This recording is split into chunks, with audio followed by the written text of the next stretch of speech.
XenoThreat is finally here, at least on the PTU. Now, spoiler alert, I'm going to go through the mission and look at performance for each section. So if you don't want to have it spoiled, I would suggest maybe you could like and subscribe and then come back and watch the video once you've actually played the mission through. Now, specs wise, I've got a 5900X, 3080 and 32 GB of RAM. It's pretty close to as reasonably good as you could get at this stage. So that is the context in which we're testing this, and let's get into the mission. So first up, I've just got some testing here outside Mikel 1, and I've gone through with the full server and then I've gone back and got onto an empty server just to see what the difference was. And I say empty, it's got like 10 people on there compared to the full one, which is the 440. So there's quite a few results with both in. Once you've accepted the mission, you get yourself across to Jericho, the new kind of base, and it's very nice looking. And at the base is a javelin, and the javelin is resupplying. And basically the portion of this portion of the mission, you are resupplying the javelin with all sorts of things. So you go to a rec site, you approach a load of different recs, and here you can see frame rates. It's okay at this stage. There's a few players have spawned into this area, and it's holding up pretty well so far. Once you've arrived, you have to get into the recs, and there are some enemies there, and it's a great example of Star Citizen AI. That guy there, very responsive, came to shoot us. We tried to shoot him. This guy, not so much. He's just having a rest there, I think, by the looks of things. So me and my friend here, we kind of cowardly kind of snuck around the corner. I then grabbed this gun and shot him, and he died. That's one example of the AI inside. This time I just get shot. I don't know what happened. The performance here obviously isn't great, but it's playable, it's fine. And yeah. So once you've just shot to pieces from, I don't know. And here's another, this one might be my fault. So once you're into the cargo area, you have to hit this little generator to open the doors, which is fun, part of the mission. And then someone from literally nowhere, although maybe I just missed him, I'm shot to pieces and die. So the AI sometimes is amazing, sometimes terrible. So then the mission carries on. You then have to, you've got 3 different types of cargo. You've got to click open to slide the cargo out, and then you can carry it. You can try and carry it, like I did for quite a while, until I realised that they added the tractor beams for a reason. Look at this guy here. The physics grids make it pretty tricky to land, and he just smashed into the ramp there and lost his cargo. So clever people used tractor beams like this. So then what will happen next is that at various points the XenoThreat group will jump in and try and blow up the ships. So it's a case of trying to stop them doing that and blowing up all the supply ships. Performance here isn't the best, as you can see, but it's playable. I don't know what people were expecting coming into this. I wasn't necessarily expecting any better than this. It does get worse than this, but I'd say it's fine. For a first go, it's fine. And you can see they're obviously trying to do whatever they can by potentially that's why they've taken out Levski, to try and free up some resources for the servers to help. But it hasn't fixed everything, that's for sure. So we're hoping obviously this year for big improvements. We're pinning a lot of hopes on the Gen 12 renderer, but yeah, it's okay as it is. It's playable just about. And so once you've got your cargo ships loaded up, you then head back to Jericho. You can't jump with one of the types of cargo, so you have to go the slow way, which 600,000 kilometers takes, depends on how fast the ship is, but it takes a while. And then you drop off, you basically land and you come down to this little kiosk area, delivery area. You don't do what this guy has done. You don't bring the cargo, leave that on the cargo deck of your ship, or the cargo area of your ship, and you sail through this trading terminal. And then again, so while that cargo loop is kind of going on, you're getting the cargo, taking it to Jericho, then going back. Every now and again, the XenoThreat Idris will spawn into or jump into around the area around Jericho and try with its railgun to shoot the javelin. So it comes with a load of support ships, kind of fighters and things.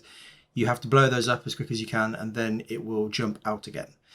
And yeah, there's not many players here in this. There's most people are at the Rex at this stage, so the performance is not too bad. It's not actually as bad as it was back in that last fight at the Rex. It just has hit me there a couple of times, so its performance is pretty good in terms of server performance. It's not completely just missing everything. But yeah, and there it goes. It jumps out. And so eventually you will deliver all the cargo that you need to Jericho, and the Javelin, our non-complete geometry missing Javelin here, will jump out, and you've completed the mission. And everybody on this server that I was on, this was on the Saturday, we thought, that's it, we've done it, we've done everything, what's going to happen next? And it kind of just comes out and then jumps out. And as you can see here from some of the message, there we go. Did they not put an end game in this? From one of the people in chat there, and then a couple of other people just asking, was that it? Was that, we've spent hours, we get 2000 UEC, and that was it. So people were pretty disappointed. But on the Sunday, I went in again and realised that wasn't it, and there's a whole second part. So part 2 is Repel XenoThreat, and this is much more like it if you're expecting some sort of big finale.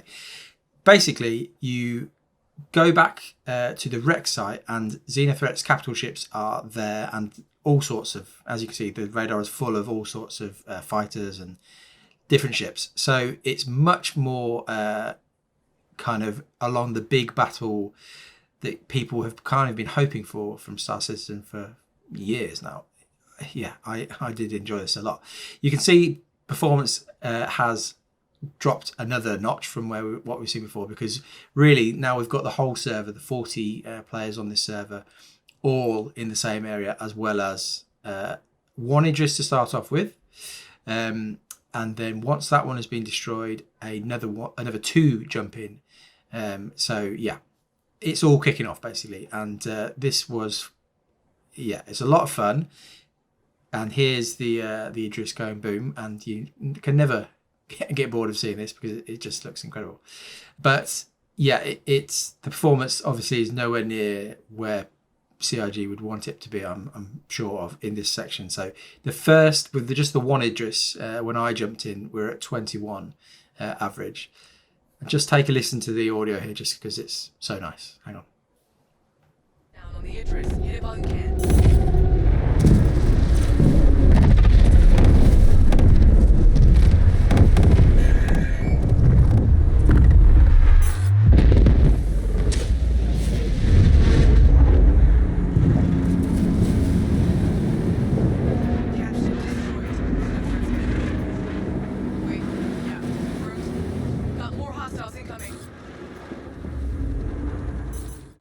So then after that first one is destroyed, 2 more jump in with a load of fighters again, and you can see now the frame rate has dropped to 16.7, which is, yes, it's tough, but you can get through it. You can play. I think if it was on foot, it'd be much harder. In space, as you're flying, it's just about you can fly and you can do things. It does make, I'm going to blame it, at least the bad frame rate, for my terrible performance here. But yeah, it is what it is at this stage. You'd hope that they'll improve these things, but there goes one of the Idris. So there goes one, and in theory next, at some stage around here, the Javelin, the UEE Javelin, is supposed to jump in, but as you'll hear here, or here's the announcement. Javelin's heading in. This is about to get interesting. Unfortunately, on the server that I was in, the Javelin just didn't show. It just didn't come. We kind of waited. There was some kind of thinking, oh, should we do this? Should we try this? It just didn't come. So eventually people got bored and just went big on blowing up this second Idris. So let's just wrap this up with some thoughts on the event in total.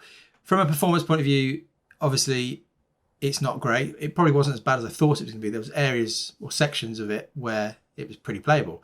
I mean, server-wise, I had 130k over 6-7 hours, so that's pretty good. I think for a first go, I don't have too many complaints about the performance. You know that the CIG are not going to be able to make big leaps in terms of performance until we see things like the server meshing and also all the Gen 12 stuff that we talk about all the time. Yeah, we're not, performance-wise, this was kind of where I thought it would be. I mean, the thing I would probably have to say is I'm playing on a 5900X and a 3080, pretty close to as good as you can get. I don't know what it would have been like, and comment below what it was like if you were testing this on hardware that was older. I don't know what anybody running an i5 with kind of 4 cores. I don't know how they would have found this, or yeah, just older CPUs in general. That it could have been a lot worse just throughout, but we know that that's kind of where CIG are at performance-wise, and it's kind of met my expectations from that side of things. My feedback for CIG on the event itself, it's a great mission. It's really fun. Very confusing the first time you play through. So I played on a few servers and we failed because nobody had a clue what they're doing. Quite hard to organise, not in a big group. So for single players, just trying to use global chat, tricky.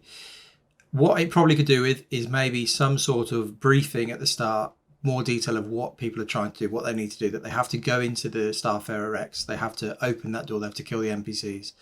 That there are it mentions there's 3 different types of cargo, but some more information about what they need, and so many boxes of the dilithiumux, or whatever it's called, or mechs, that were just destroyed because people didn't realise that they could quantum travel with that. So just more information about those 3 would be good, I think. Oh, but please do put some identifiers on the different Starfarer wrecks so you can communicate which wreck you're at and where you need help, because that's really confusing. And then the end of the first part is a massive anticlimax because you don't know, there's no audio to suggest there's another part coming. So I think there'd be just some sort of message that there's a second part and a big fight coming, because it ends, you get your tiny payout, and we all were like, well, that was a complete waste of time, not knowing the spectacular second part was just on its way. So yeah, probably they're the main pieces of feedback. I didn't have any issues with PvP, but I know some people did. But on the whole, I loved the mission. Performance obviously is where it is, but yeah, thank you CIG. That's a great start to one of these sorts of events, and the second half is spectacular. If you like this kind of more technical look at Star Citizen, as well as some silly bits, subscribe and come and follow me on Twitch, where when I get to 100,000 Twitch followers, I'm going to get a tattoo of Chris Roberts' face on my foot. See you soon.